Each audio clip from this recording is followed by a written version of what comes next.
Hello tout le monde et bienvenue dans cette nouvelle vidéo, j'espère que vous allez bien. Aujourd'hui je vous montre comment réaliser de A à Z cette parure. C'est parti.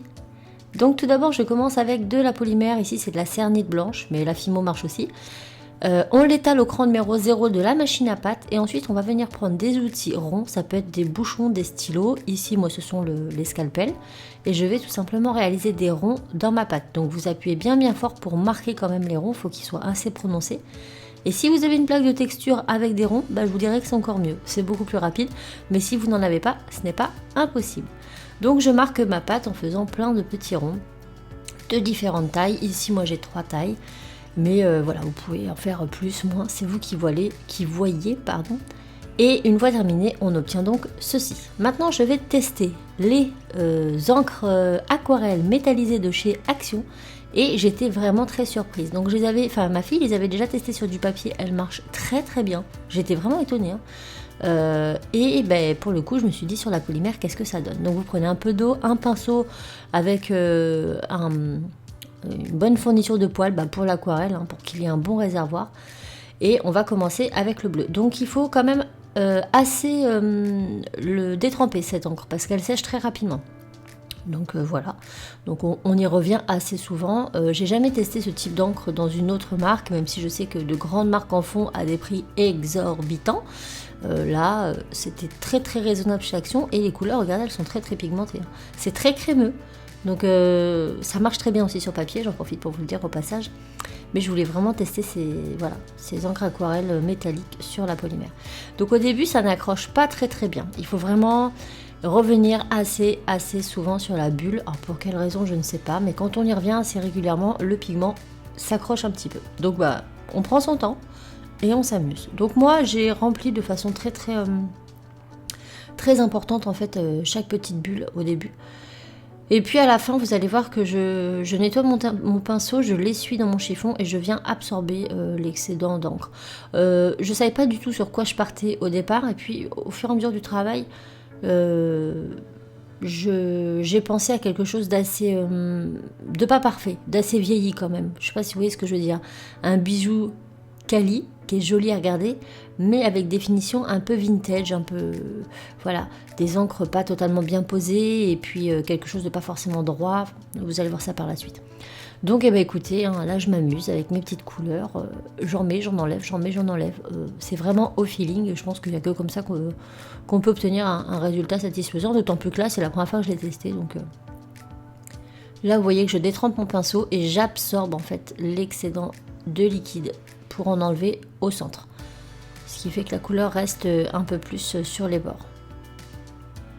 Mais je reviens dessus assez régulièrement jusqu'à ce que j'ai le résultat final qui me plaît en fait. Donc n'hésitez pas à faire pareil, je pense qu'il n'y a que comme ça qu'on y arrivera. Donc là je vous montre, vous voyez, je lui viens les re-remplir finalement, donc ça me plaisait pas. Mais il faut suivre son instinct, et puis de toute façon ça met du temps quand même à sécher entièrement, donc vous avez largement le temps de les travailler, ça sèche pas instantanément, donc c'est plutôt sympa aussi parce qu'au moins vu la longueur, ça demande beaucoup de temps de remplir toutes ces petites gouttes, donc si ça séchait trop vite ça aurait été assez compliqué.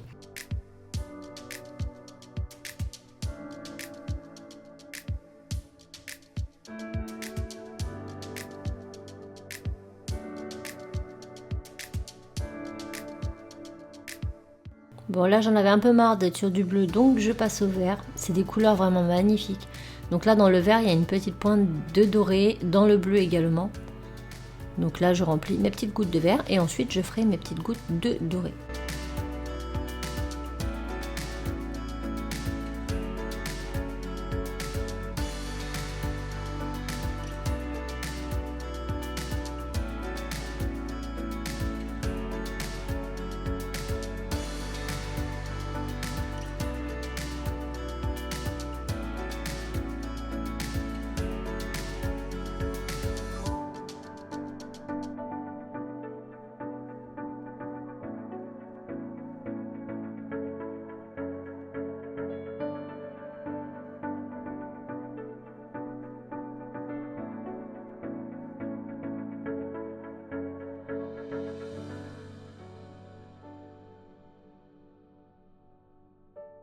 Donc petite astuce supplémentaire, si votre pinceau n'absorbe pas suffisamment la couleur, prenez des petits cotons-tiges, ça marche aussi très très bien. Donc là vous voyez que j'essaie d'éviter un maximum. Je fais pas ça de façon très très nette et très propre parce que comme je vous ai dit, je veux un aspect un peu destroy, un peu vieilli, un peu vintage. Voilà, je trouvais que les couleurs s'y prêtaient bien. Donc je fais ça autant de fois que je ressens le besoin, et après on va passer à l'étape du découpage.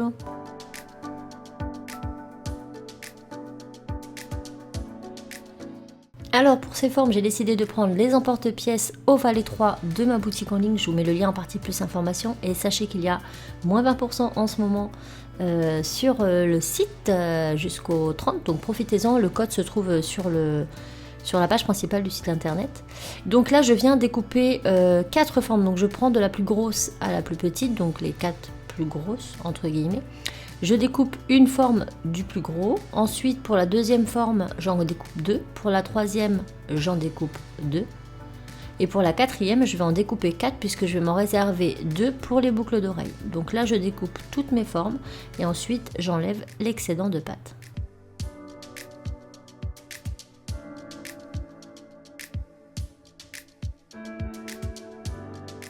Voilà ce que l'on obtient après avoir découpé nos pièces. Maintenant on va pouvoir les cuire, et on va commencer par une première cuisson de 15 minutes à 130 degrés pour la cernite, mais si vous faites de la fimo, c'est 110 degrés. C'est parti, on met ça au four. Une fois que vos pièces sont refroidies, on va venir faire la semelle. Donc là j'ai pris toujours de la cernite pour rester dans la même gamme, et j'ai trouvé ce turquoise doré métallique dans la gamme métallique de chez Cernite, qui est exactement la même couleur que mon bleu, donc génial. Donc je mets j'étale une plaque à 5 au cran numéro 5 de ma machine à pâte à peu près, il faut que ce soit assez fin. Ensuite je viens mettre de la fimo liquide sur ma pièce et sur les contours que j'étale au doigt.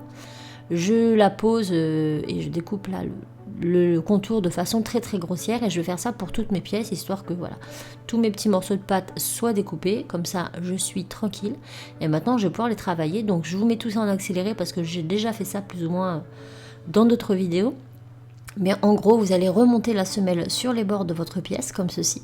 Et ensuite, à l'aide d'une lame, vous allez découper l'excédent au ras-bord. Alors moi, il faut savoir que ma pièce n'est pas droite puisqu'il y a des trous, ce qui fait que sur les bords, ce n'est pas droit.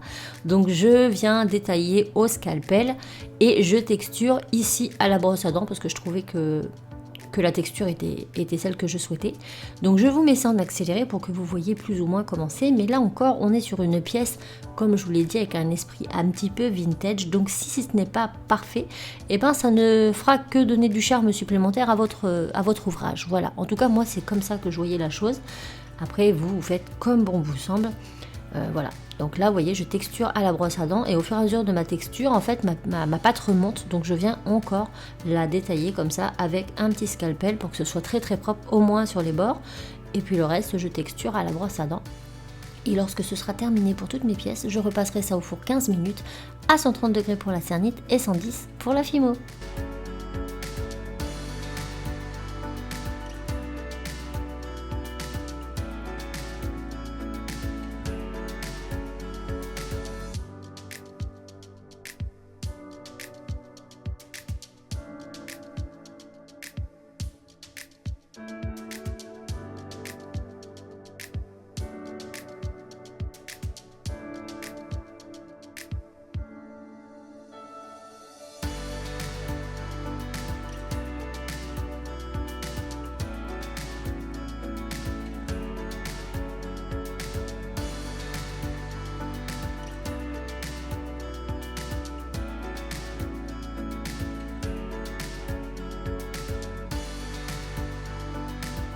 Ok, c'est bon, on avance lentement mais sûrement. Donc là on a nos pièces, maintenant on va venir les percer.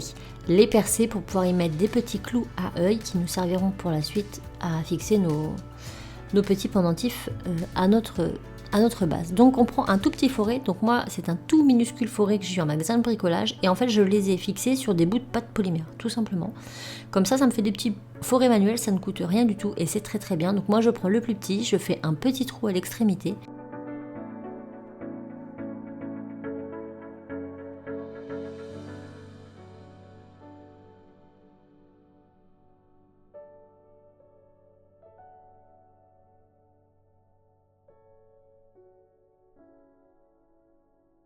Je viens maintenant prendre mon clou à œil et je l'insère dedans pour voir si c'est assez profond.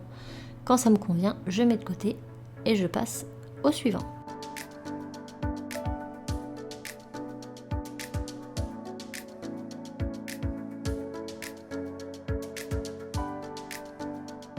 Toutes mes pièces sont percées. Donc maintenant, je vais pouvoir, vous doutez bien que ça ne va pas rester comme ça. Je coupe tout simplement chacune des tiges, j'y mets un peu de glu et j'insère ça dans ma pièce. Faites bien attention au sens dans lequel vous allez mettre votre piton parce que j'avais mis tous les miens à l'envers. Donc là, c'est dans le sens opposé pour que ça puisse fonctionner. Maintenant, on va passer à la résine. Donc moi, j'utilise de la résine UV pour ces pièces. Pourquoi? Parce qu'il y a des trous et c'est pas une pièce plate. Donc je vais venir refaire plusieurs coulées jusqu'à ce que ce soit parfaitement plat. Si ça avait été une résine normale, il aurait fallu que je fasse ça sur une semaine. Donc ça aurait été beaucoup trop long. Mais libre à vous de faire comme vous voulez. Donc moi, je mets voilà ma résine sur ma pièce comme ceci. J'étale bien. Et une fois que c'est fait, je passe 2 minutes en catalysation sous la lampe UV. Et j'en remets jusqu'à ce que j'ai un résultat satisfaisant et jusqu'à ce que tous mes trous soient comblés. Voilà.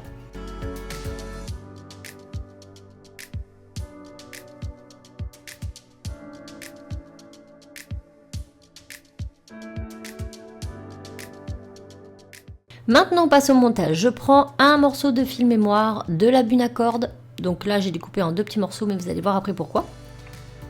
Je prends un autre petit morceau de buna comme ça, qui va m'être très utile, et je vais commencer par prendre ma plus grosse pièce. Donc la plus grosse pièce, je l'insère. Jusque là, rien de très compliqué.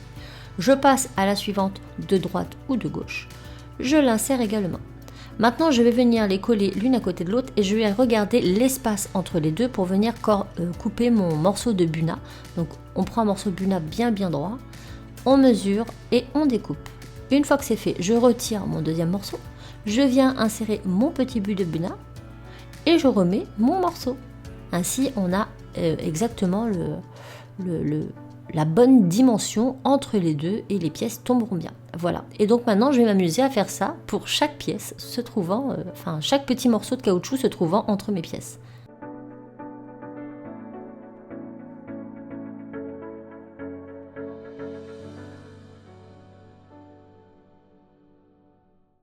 Et voilà, tous les petits morceaux sont faits. Maintenant, je vais prendre les 2 autres morceaux que j'avais pris au préalable. J'en mets un à gauche et un à droite, tout simplement.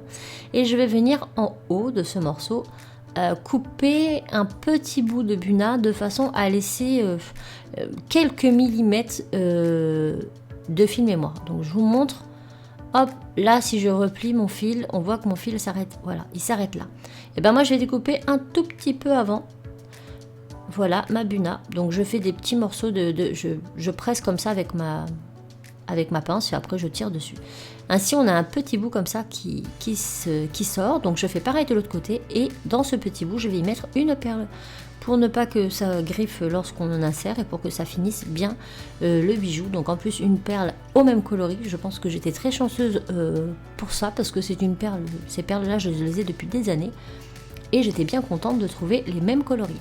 Maintenant on passe à nos boucles d'oreilles, donc je prends toujours une tige à œil, un clou à œil, j'élargis l'extrémité, j'insère ma pièce, je referme, ensuite dans mon clou j'insère une perle et je vais faire une petite boucle à l'extrémité, donc je coupe l'excédent, je courbe et une fois que c'est fait, j'insère tout simplement mon crochet de boucle d'oreille et ma boucle d'oreille sera terminée. Et je fais pareil bien sûr pour la seconde.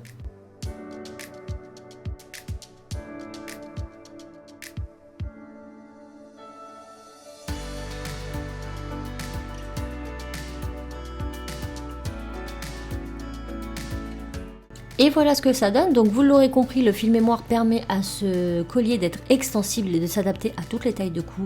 Moi j'ai beaucoup aimé. Dites-moi si vous avez aimé le concept de réaliser une parure entièrement, de vous montrer toutes les étapes de réalisation. Je pense que ça peut être pas mal. Alors j'ai pas de technique particulière sur ce bijou, je l'ai un petit peu fait à la wall again. Je voulais juste tester les encres et au final voilà ce que ça donne. Donc j'espère que ça vous aura plu. Je vous fais plein de bisous et je vous dis à très vite. Ciao!